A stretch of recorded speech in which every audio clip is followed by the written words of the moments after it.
Hello and welcome to the easy classes.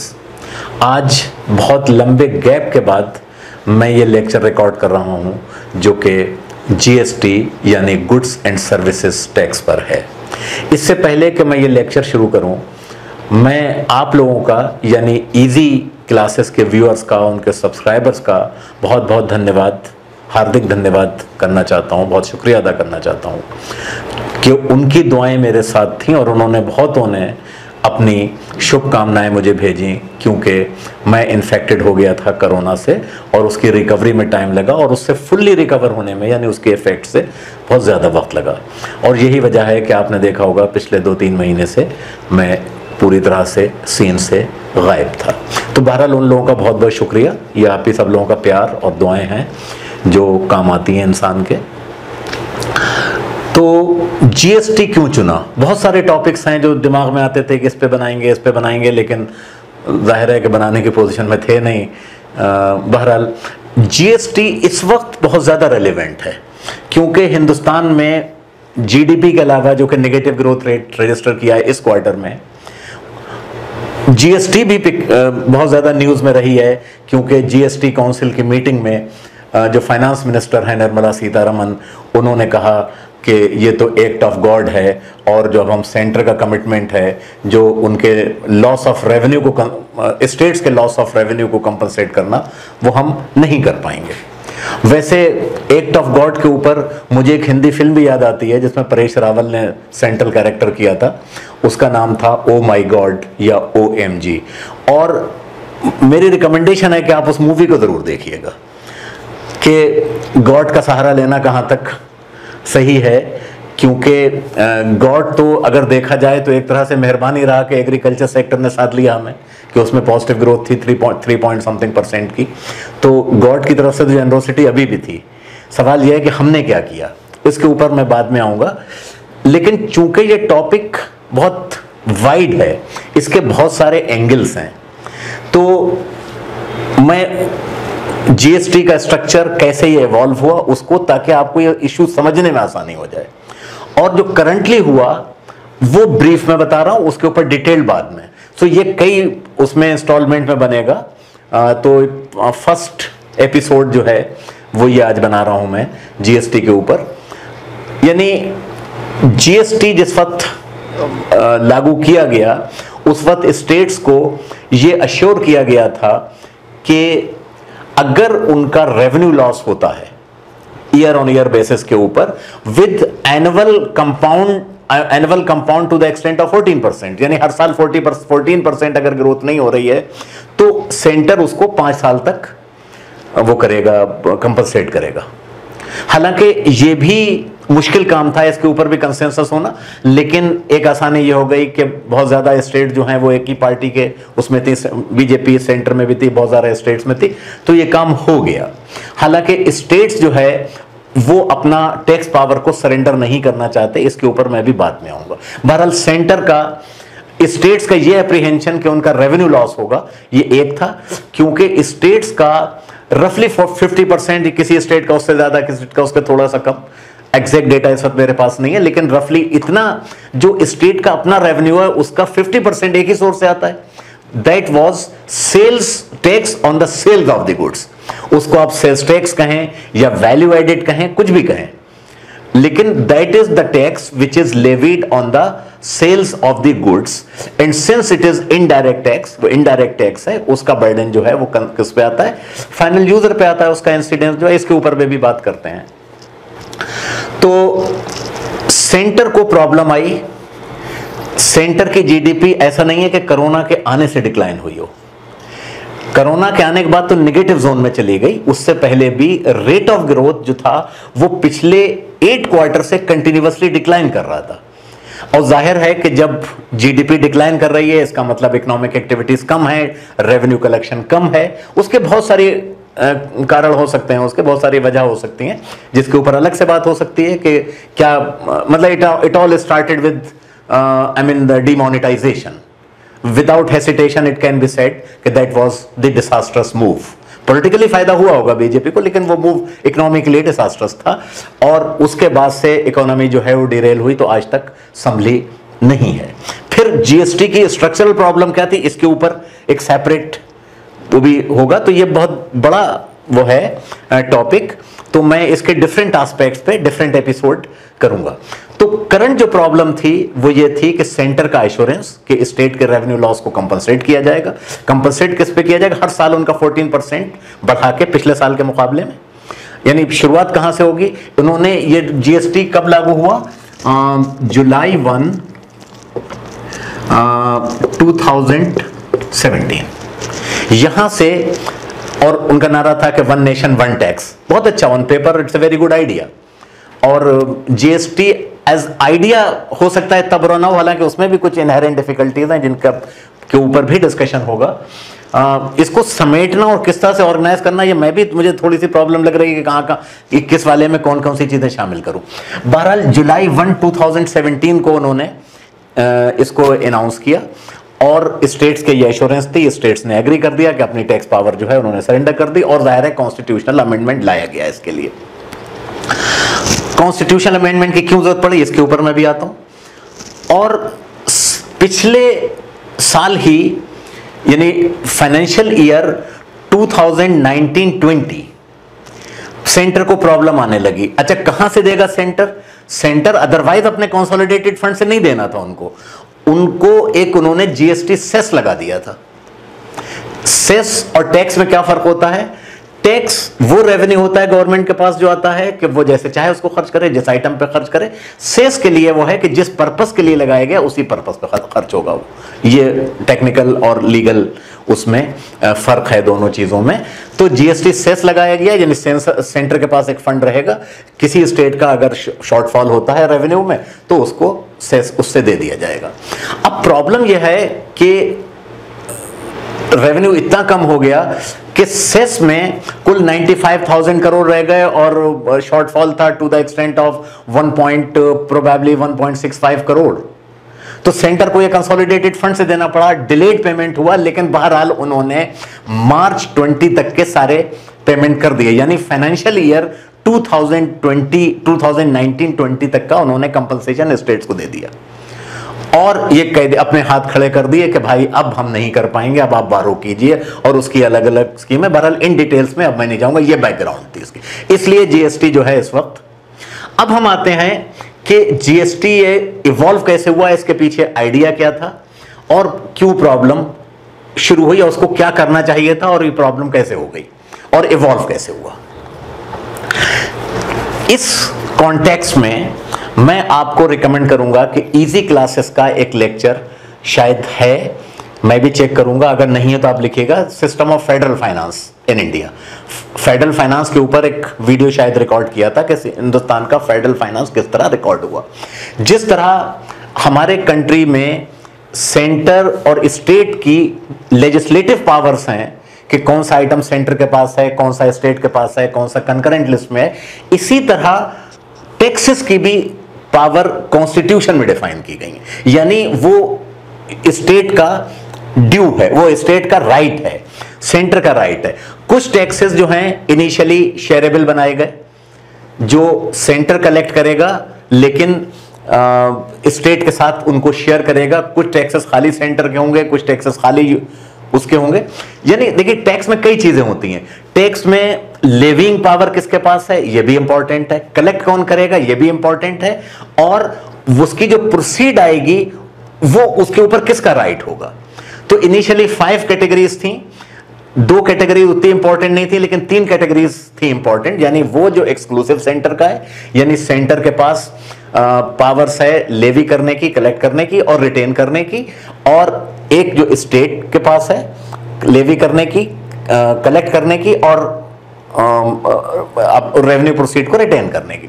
और तीसरा जो था, जो डिविजिबल पूल कहलाता था, वो था जिसमें सेंटर कलेक्ट करेगा, सेंटर लेवी करेगा, लेकिन उसकी जो नेट प्रोसीड है, नेट प्रोसीड का मतलब net of cost of collection, collection की कॉस्ट भी तो है ना, पूरी मशीनरी होती है उसमें, तो वो स्टेट के साथ शेयर होगा। और किस बेसिस पर शेयर होगा, इसके लिए फाइनेंस कमीशन था, वो भी कॉन्स्टिट्यूशन ने प्रोवाइड किया कि फाइनेंस कमीशन रिकमेंड करेगा, तो उससे स्टेट्स के अवार्ड। और प्लस जो दूसरे शेयरेबल टैक्सेस थे, जो छोटी छोटी 2 और कैटेगरीज थी, उनमें से स्टेट का शेयर तय होगा। ये इनिशियल एक स्कीम थी। फिर मैं फास्ट फॉरवर्ड करके 2000 पे आ जाता हूं। 2000 में एक कॉन्स्टिट्यूशनल अमेंडमेंट और हुआ on the recommendation of 10th finance commission. वो ये था कि सेंटर के टैक्सेस को शेयरेबल बना दिया गया, सेंटर के टैक्सेस को शेयरेबल बना दिया गया, सारे टैक्सेस को। पहले क्या था, सिर्फ 2 टैक्सेस, इंपॉर्टेंट टैक्सेस में से 2 ही थे, बाकी छोटे छोटे और भी थे। यानी यूनियन एक्साइज ड्यूटी, एक तरह से प्रोडक्शन टैक्स जो कि सेंटर लगाता था लेकिन शेयरेबल, और एक personal income tax other than agriculture, यानी एग्रीकल्चरल इनकम इसमें शामिल नहीं थी। एग्रीकल्चरल इनकम स्टेट को दिया गया था।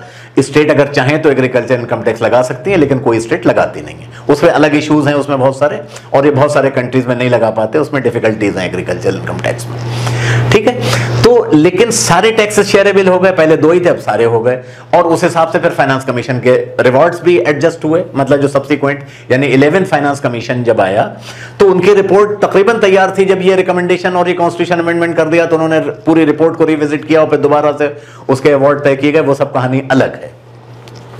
अच्छा, अब ये सिलसिला शुरू हुआ। अब सेंटर के पास टैक्सेस हैं जो कि शेयरेबल हैं और स्टेट के अपने हैं, जिसमें इंपॉर्टेंट टैक्स जो है वो है सेल्स टैक्स। अभी मैं इसको वेट नहीं कर रहा, सेल्स टैक्स यानी tax on the sale of the goods. यानी मैं अगर बेचने वाला हूं तो सरकार तो मुझसे ही लेगी, लेकिन मैं खरीदार पे पास ऑन कर दूंगा।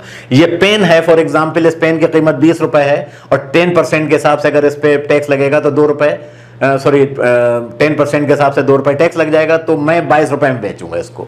इन अदर वर्ड मेरे लिए कॉस्ट ऑफ मतलब कॉस्ट प्राइस हो जाएगी, मतलब कॉस्ट प्लस टैक्स मेरे लिए सेलिंग प्राइस हो जाएगा, ठीक है। ये आइटम था, तो सेल्स टैक्स कहेंगे, उसका नाम कुछ भी कह दी। वैल्यू एडिड क्यों कहा गया इसको? ये वैल्यू एडिड जब कहा गया जब वैल्यू एडिड मेथड के ऊपर स्विच ओवर हुआ। देखिए 3 तरीके हैं टैक्स लगाने के। एक है स्पेसिफिक टैक्स, जो अब बहुत पुराना आइटम हो चुका, स्पेसिफिक टैक्स, एड वैलोरम,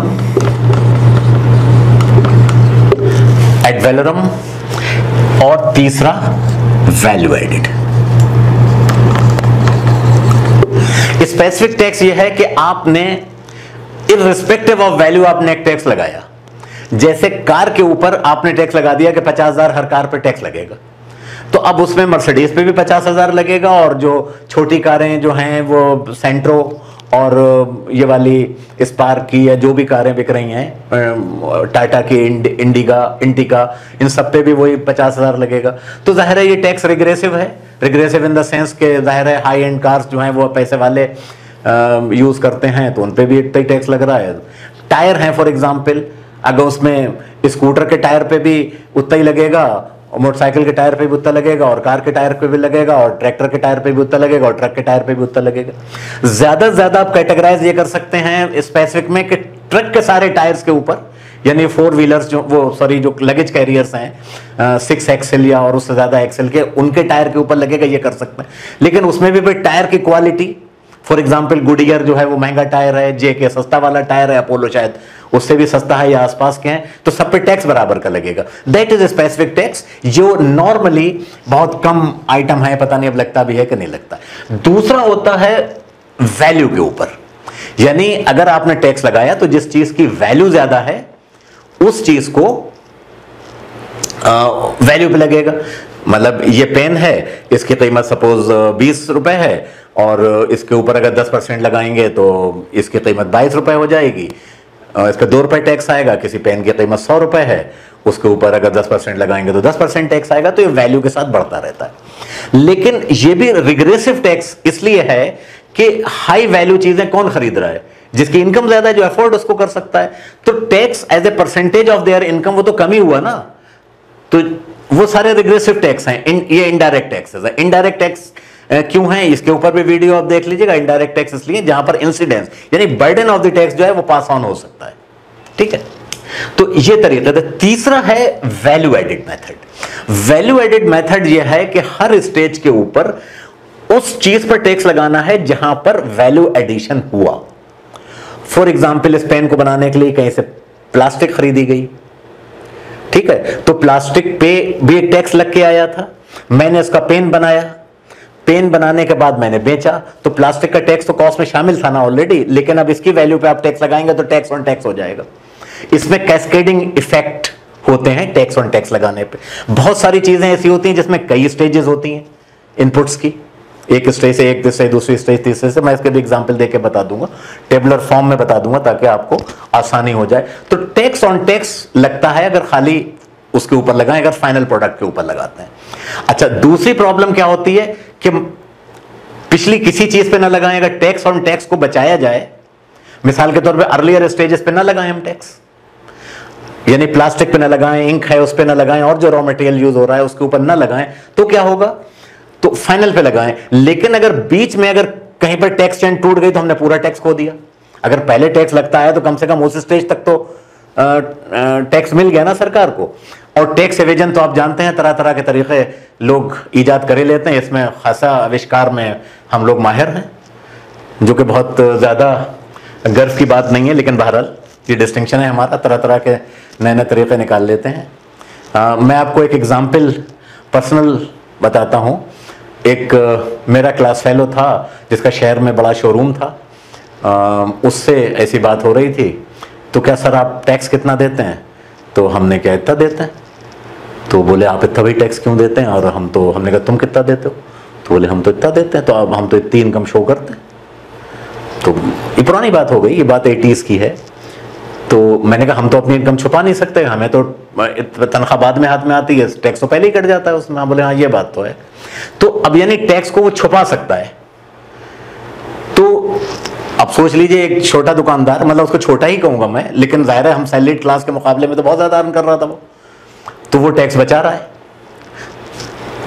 ठीक है, तो हर स्टेज के ऊपर अब एड वैल्यू हम वैल्यू पे लगा रहे हैं, हमने क्या कहते हैं वैल्यू को वो अंडर इनवॉइस कर दिया कि हमने ये चीज इतने पे बेची, उसमें भी कर लेते हैं खेल, लेकिन वो अलग कहानी है। जब टैक्स के इम्प्लीमेंटेशन उसके करेंगे तो उस पर कभी बात कर लेंगे। वैल्यू एडेड यह है कि हर स्टेज के ऊपर टैक्स लगाना और पिछली स्टेज के टैक्स को उसमें से माइनस करना, उसमें इनपुट टैक्स क्रेडिट देते हैं। तो यानी हमने प्लास्टिक 100 रुपए की खरीदी और हमने 140 रुपए का पेन बेचा, तो वैल्यू ऑफ आउटपुट हमारी 40 रुपए की हुई और वैल्यू ऑफ इनपुट 100 रुपए की हुई, तो हमारे ऊपर 40 रुपए पे टैक्स लगेगा। ठीक है, लेकिन लगेगा कैसे, लगेगा पूरे 140 के ऊपर हमें पिछला वाला टैक्स रिफंड कर देगा वो, इसे इनपुट टैक्स क्रेडिट कहते हैं। जीरो रेटिंग नहीं करते कि मतलब दे ही ना आप ताकि रिकॉर्ड पे ही ना आए। तो ये वैल्यू एडेड था। तो सेल्स टैक्स जो था वो एड वैलोरम लग रहा था। अच्छा, एक आइटम और आया इसी बीच में, फेडरल फाइनेंस का इशू, और वो था 1994 से मनमोहन सिंह जब फाइनेंस मिनिस्टर थे तो सर्विस टैक्स लगाया गया। इससे पहले सर्विस टैक्स नहीं लगता था। यानी अगर आप जीडीपी की जो बात करते हैं वो क्या करते हैं, गुड्स एंड सर्विसेज। जब भी हम बात करेंगे वस्तुएं एंड सेवाएं, ठीक है, तो गुड्स पे लगता था, सर्विसेज पे नहीं लगता था। इनिशियली तो कुछ ही सर्विस पे लगाया, लेकिन धीरे धीरे उसका इसको बढ़ता गया। उनका आर्गुमेंट ये था कि 40% जीडीपी जब आपकी सर्विसेज सेक्टर से आ रही है तो सर्विस शुड बी टैक्स्ड। अच्छा, अब सर्विस टैक्स जो है वो सेंटर के पास होगा, किसके पास होगा, ये तो 2000 में जाके तय होना था। जब 94 में लगाया गया तो सेंटर ने तो रेजिडुअरी पावर के तहत, रेजिडुअरी पावर क्या है कि यानी वो आइटम जो मेंशन है टैक्स के कि ये सेंटर का होगा, ये स्टेट का होगा और ये डिविजिबल होगा, शेयरेबल होगा, उन्होंने, और जो चीजें मेंशन कहीं नहीं है वो सेंटर लगा सकता है, वो रेजिडुअल, यानी रेजिडुअल आइटम बचे हुए। तो सर्विस टैक्स को उस रेजिडुअल प्रोविजन के तहत सेंटर ने लगा दिया उसको। अब स्टेट को क्या प्रॉब्लम हुई कि बहुत गुड्स के जो प्राइस होते हैं, किसी भी गुड के जिसके ऊपर सेल लगता है, वो जिसके ऊपर टैक्स लगता है, उसमें सर्विसेज भी तो शामिल है ना। तो जाहिर है उसकी वो चीजें, उनका आर्गुमेंट है कि स्टेट के पास आना चाहिए, तो बेसिकली सेल टैक्स ही है। बहरहाल 2000 में मसला तो रिजॉल्व हो गया कि जब वैल्यू एडेड टैक्स आया तो उसमें जो भी वैल्यू हो उसमें वैल्यू उसकी भी लगी होगी, जो सर्विस टैक्स दिया होगा और जो सेल्स के ऊपर दिया होगा उसकी भी टैक्स लगा होगा, और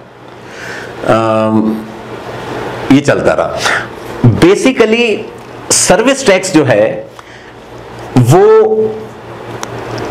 अदरवाइज शेयरेबल, अगर गुड्स के ऊपर टैक्स लगाता सेंटर, इनका मतलब यानी प्रोडक्शन टैक्स यानी एक्साइज ड्यूटी, लेकिन जब सर्विस के ऊपर लगाया उन्होंने टैक्स तो वो शेयरेबल नहीं हुआ, लेकिन 2000 के बाद वो शेयरेबल हो गया। तो यहां से गुड्स एंड सर्विसेज आई। अब इस टैक्स स्ट्रक्चर में प्रॉब्लम क्या थी वो अब मैं आपको बताता हूं। अब 2000 में कॉन्स्टिट्यूशनल अमेंडमेंट किया गया और सारे टैक्सेस को शेयरेबल कर दिया गया। 89th अमेंडमेंट था वो, याद रखिएगा। अच्छा, अब इशू क्या है, टैक्स सिस्टम को और ज्यादा सरल बनाना। यानी आइडिया यह है कि टैक्स सिस्टम जो है वो आपका बहुत ही सिंपल होना चाहिए, रेट्स जो हैं वो कम होना चाहिए, कॉम्प्लेक्सिटीज कम होनी चाहिए, समझ में आने वाला होना चाहिए, ताकि कंप्लायंस कॉस्ट कम हो। यानी कंप्लायंस कॉस्ट, मैं टैक्स पेयर हूं, मैं उसको टैक्स दूंगा तो मेरी समझ में आए, बजाय इसके कि मुझे एक सीए हायर करना पड़े उसके लिए, तो मेरी कॉस्ट बढ़ गई उसकी। तो कंप्लायंस कॉस्ट कम हो और गवर्नमेंट के लिए एडमिनिस्ट्रेटिव कॉस्ट कम हो। यानी बहुत ज्यादा रिटर्न्स अगर आएंगे तो बहुत ज्यादा रिटर्न्स की स्क्रूटनी होगी, ज्यादा स्टाफ चाहिए होगा, ये सारी बातें भी थी।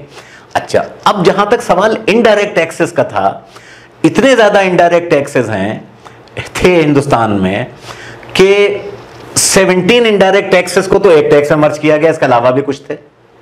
यानी जब जीएसटी प्रपोज किया गया और जीएसटी लगाया गया तो 17 इनडायरेक्ट टैक्सेस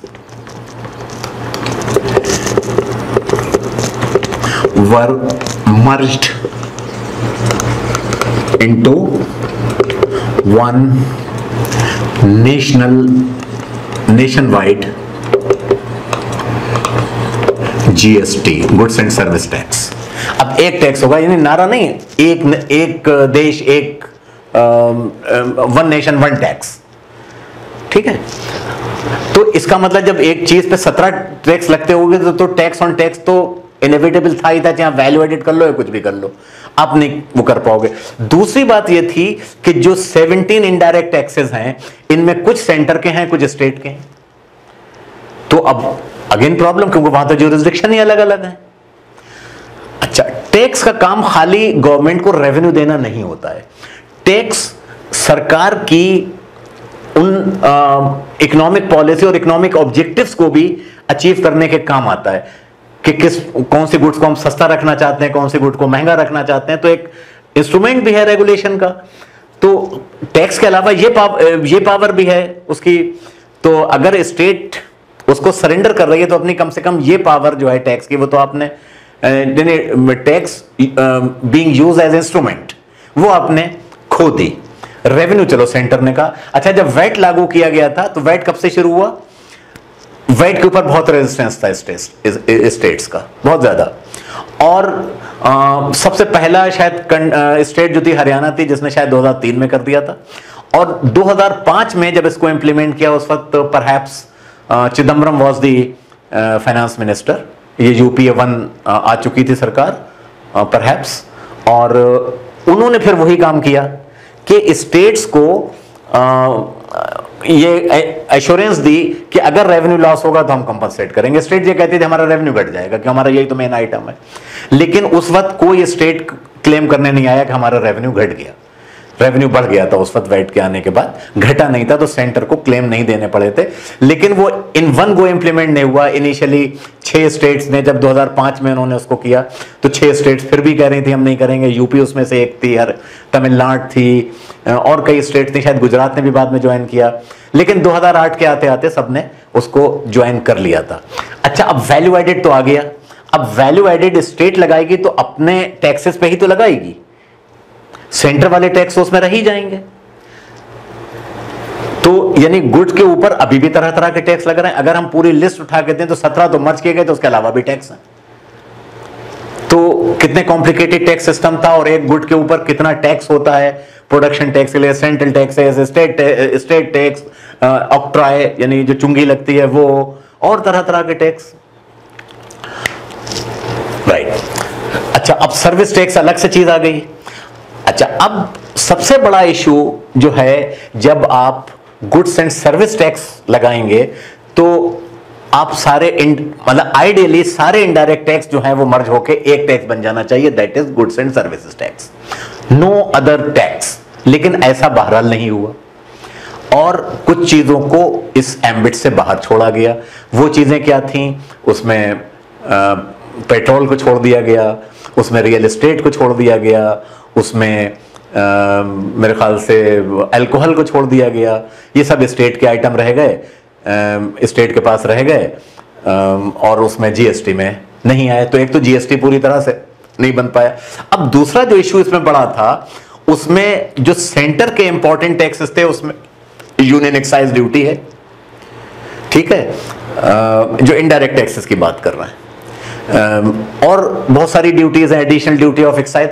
कस्टम ड्यूटी को इसमें शामिल नहीं किया गया, उसकी लेजिटिमेट वजह है क्योंकि कस्टम ड्यूटीज जो हैं, यानी इंपोर्ट पर जो लगती हैं, यानी आप एक्सपोर्ट पर भी लगा सकते हो, किसी किसी केस में लग भी जाती है, तो कस्टम ड्यूटी को बेसिकली आप यूज करते हैं अपनी डोमेस्टिक इंडस्ट्रीज को प्रोटेक्ट करने के लिए, दूसरे ऑब्जेक्टिव्स के लिए, उसमें पर्पस रेवेन्यू उतना नहीं होता है, ठीक है। तो कस्टम ड्यूटी को उसको बाहर रखा गया, इंपॉर्टेंट टैक्स है, लेकिन 17 टैक्सेस को। अब प्रॉब्लम यह है कि सेंटर के टैक्स हैं और स्टेट के टैक्स हैं, यह मसला कैसे हल हो?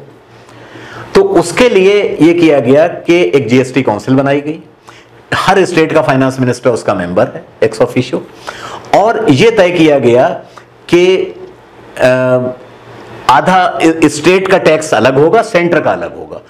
एक ही टैक्स होगा जिसमें से आधा जो है स्टेट का शेयर होगा, आधा सेंटर का शेयर होगा। इस आधे के हिसाब से अगर स्टेट का रेवेन्यू कम होता है या उसकी ग्रोथ 14% से कम होती है हर साल के हिसाब से, तो 5 साल तक सेंटर इसको कंपनसेट करेगा, ठीक है। तो आइडिया यह है कि कैस्केडिंग इफेक्ट नहीं होगा इसमें। जब अच्छा जीएसटी है वो वैल्यू एडेड के बेसिस पर लगेगा, यानी बजाय इसके कि एड वैलोरम लगे, ये वैट के ऊपर लगेगा। तो कैस्केडिंग इफेक्ट इसमें नहीं होना चाहिए क्योंकि टैक्स ऑन टैक्स नहीं होना चाहिए।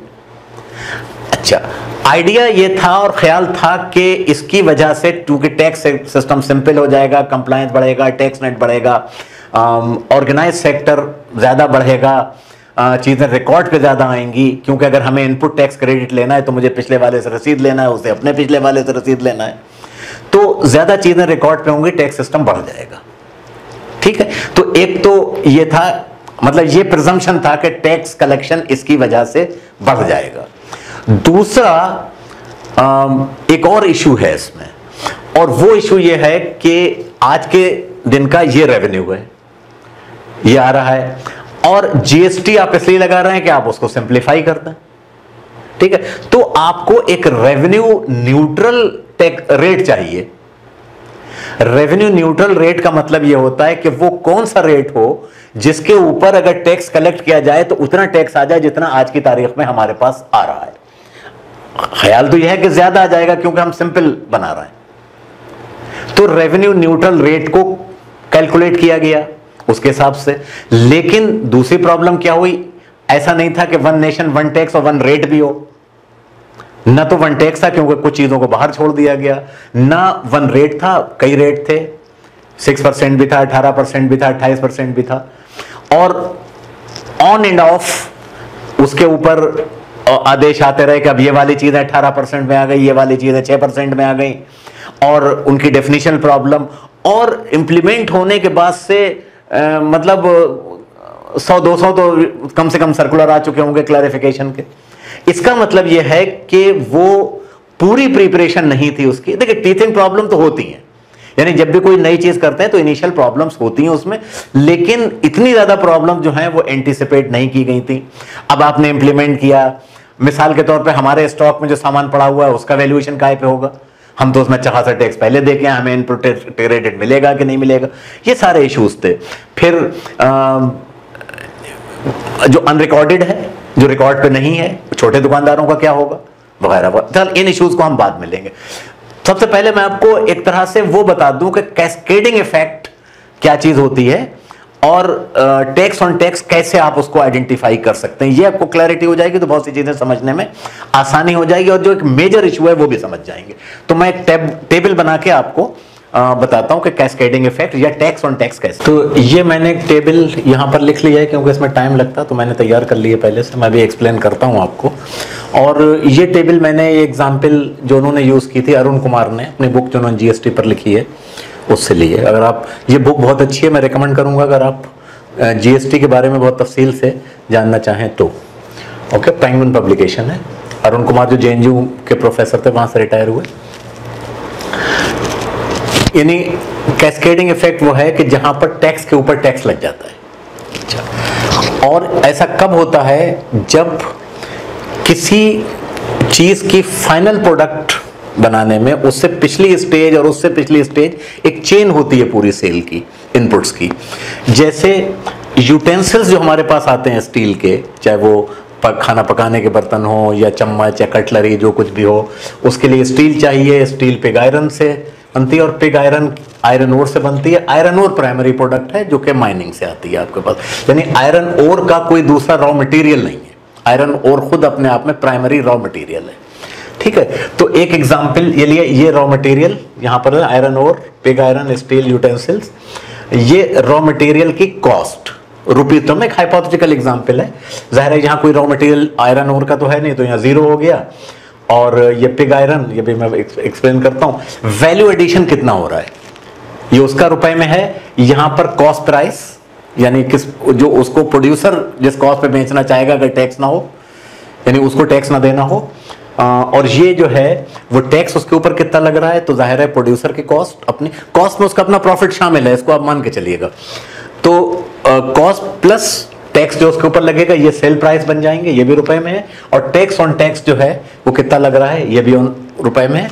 और इस कॉलम को मैं बाद में समझाऊंगा, और इसका टोटल जो है ये सब बातें बाद में समझाऊंगा। 70 का है, ये भी समझाऊंगा। चलिए शुरू करते हैं। आयरन ओर का कोई रॉ मटेरियल नहीं है। 100 रुपए की आयरन ओर आपने माइन की, तो 100 रुपए का वैल्यू एडिशन हुआ, और कॉस्ट प्राइस 100 रुपए है। आपने अज्यूम कर लिया और कोई कॉस्ट नहीं है इस पर। टैक्स 10% लगा, तो 100 प्लस 10 110 हो गया सेल प्राइस, यानी टैक्स ऑन टैक्स 0 है यहां पर, क्योंकि उससे पहले कोई टैक्स ही नहीं था। अब जब पिग आयरन बनाने के लिए आपको रॉ मटेरियल चाहिए आयरन ओर, तो आयरन ओर आप खरीदेंगे। आपने आयरन ओर खरीदी जिसकी सेल प्राइस थी 110, तो रॉ मटेरियल की कॉस्ट 110 हो गई, जिसमें टैक्स इंक्लूड है, पहले स्टेज पे लगा हुआ। यहां पर आपने 40 रुपए का और एडिशन किया, यानी वैल्यू उसकी बढ़ गई क्योंकि आपने पिग आयरन बनाई उससे। तो कॉस्ट प्राइस आपकी आती है 150, यानी 150 में 110 रॉ मटेरियल की कॉस्ट है, और 40 रुपए वो जो आपके यहां की स्टेज के ऊपर उसका वैल्यू एडिशन हुआ, और 150 के ऊपर आपने टैक्स दिया 10% के हिसाब से, हमने 10% अज्यूम किया, तो ये 10% के हिसाब से 150 पे 15 हुआ, और 15 प्लस 150 165। अब यहां देखिए, समझिए खेल को। यहां इस कॉस्ट में ये 110 शामिल था, क्योंकि 110 पे इन्होंने खरीदा था, और 110 पे 10% टैक्स ऑलरेडी था, ठीक है। तो वो 10% का टैक्स के ऊपर ये लग रहा है ना, क्योंकि कॉस्ट में शामिल हो गया, तो 10% कितना हुआ 1, तो 1 रुपया यहां पर टैक्स ऑन टैक्स हुआ। अच्छा, अब आइए उसकी नेक्स्ट स्टेज पर। स्टील, स्टील के लिए पिग आयरन जो है वो रॉ मटेरियल है। रॉ मटेरियल 165 का खरीदा आपने, ये आ गया 165 में आपकी स्टेज के ऊपर उसकी वैल्यू बढ़ी 35 रुपए के बराबर, क्योंकि आपने 200 रुपए के बराबर उसको प्रोड्यूस कर लिया। तो 35 रुपए का वैल्यू एडिशन है at this stage of production. 200 रुपए पे 10% के हिसाब से 20 रुपए आपने टैक्स दिया, तो 220 उसकी सेल प्राइस हो गई। अच्छा, अब यहां पर चूंकि ये टैक्स आप ऑलरेडी दे चुके हैं इसमें दोनों में, तो 10 प्लस 15 25 हो गए। 25 का 10% कितना हुआ 2.5, तो 2.5 रुपए आप टैक्स इस स्टेज पे दे रहे हैं, which is tax on tax. Tax तो 20 रुपए दे ही रहे हैं, टैक्स ऑन टैक्स इतना है, ओके। अब आप जो फाइनल है यूटेंसिल्स पे आ जाइए। यूटेंसिल की रॉ मटेरियल है स्टील। स्टील 220 रुपए की यहां से खरीदी गई, 30 रुपए का वैल्यू एडिशन यहां पर हुआ, क्योंकि यहां पर जो कॉस्ट प्राइस बन के आ रही है वो 250 की है। उनके लिए 250 की वैल्यू है, जिसमें 30 रुपए वैल्यू एडिशन और 220 रुपए उनके रॉ मटेरियल की कॉस्ट है, जिसमें ऑलरेडी अपने अपनी स्टेज पे टैक्सेस लगे हुए हैं। अच्छा, 250 का 10% 25 हुआ, तो 25 रुपए इन्होंने इस स्टेज पे टैक्स दिया, ठीक है। और 25 रुपए टैक्स देने के बाद 250 प्लस 25 275 हो गए। अच्छा, अब दिस प्लस दिस, यानी 10 और 15 25 और 20 45, ये टैक्स ऑलरेडी दिया जा चुका है, क्योंकि आपने जो खरीदा था 220 का, तो ये सारे टैक्सेस उसमें इंक्लूडेड थे। तो 45 का 10% कितना हुआ 4.5, तो 4.5 रुपए आपने टैक्स यहां पर दिया। तो आप ये देखिए कि जहां टैक्स 10% के हिसाब से जहां तक ये टैक्सेस हैं, ये तो 70 ही रुपए होते हैं, लेकिन इसमें टैक्स ऑन टैक्स कितना है 8 रुपए। यानी अगर टैक्स खाली वैल्यू एडिशन पे हो, यानी यहां से लेके और यहां तक वैल्यू एडिशन कितना हुआ डिफरेंट स्टेज पे, उनका टोटल आता है 205। 100 प्लस 40 प्लस 35 प्लस 30 205। यानी 205 पे अगर आप देखें 70 रुपए टैक्स वसूल किया गया, तो इसकी अगर आप परसेंटेज निकालेंगे that is 70 divided by 205 multiplied by 100, तो ये आता है 34.15। यानी इफेक्टिव रेट ऑफ टैक्स जो है वो 10% नहीं है बल्कि 34.15 है। मतलब इनफैक्ट इसकी आएगा 34.14 समथिंग, राउंड ऑफ करके 34.15 लिख दिया। तो ये होता है कैस्केडिंग इफेक्ट। अच्छा, अब इस कैस्केडिंग इफेक्ट को ओवरकम करने का एक ही तरीका है कि आप इनमें किसी स्टेज पे टैक्स मत लगाइए, यहां मत लगाइए, खाली टैक्स यहां पर लगाइए, ठीक है, इस 250 के ऊपर, क्योंकि वैल्यू बल्कि 250 का ये टैक्स नहीं लगेंगे तो ये फिगर भी कम ही होगी, यानी उसमें ये नहीं जुड़ेगा, 100 150 ऐसे करके आते चले जाएंगे। और ये जो है वैल्यू एडिशन है, यानी इसको अगर आप जोड़ेंगे 100 प्लस 40 प्लस 35 प्लस 30 205 आया, यानी डिफरेंट स्टेज के ऊपर ये वैल्यू एडिशन है जो आपने क्रिएट किया। तो इस वैल्यू एडिशन पे आप टैक्स लगाएंगे तो खाली इस वैल्यू एडिशन पे टैक्स लगाएंगे तो टैक्स कम आएगा, यानी 205 पे लगाएंगे 10% के हिसाब से तो 20 रुपए कुछ पैसे आ जाएगा, ठीक है, जो कि आप दे रहे हो 70 रुपए। तो ये खेल है इसमें सारा। अच्छा, अब प्रॉब्लम क्या है, अगर खाली इस स्टेज पे आप टैक्स लगाते हैं फाइनल स्टेज के ऊपर, यानी वैल्यू एडिशन कितना हुआ, अगर ये किसी वजह से किसी ने बचा लिया तो आप ये सारे टैक्स मारे गए, स्लिप हो गए, you have lost the entire tax that could have been collected from the input supply chain.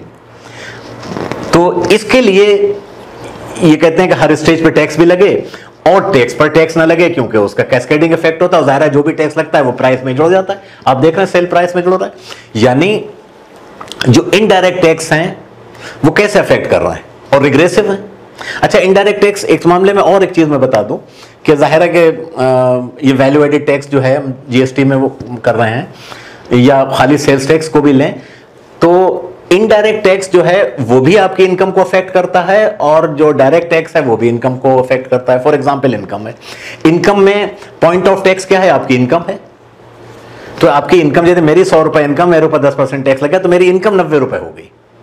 On the other hand अगर इनडायरेक्ट टैक्स लगा जो गुड्स पे लगा है तो वो मेरे कंजम्पशन पे होगा टैक्स, यानी अगर मैं कंज्यूम नहीं करूंगा तो नहीं लगेगा, लेकिन मेरे लिए चीजें महंगी हो गई वहां पर, तो मेरी real income to that extent कम हो गई जितना मैं कंज्यूम करूंगा।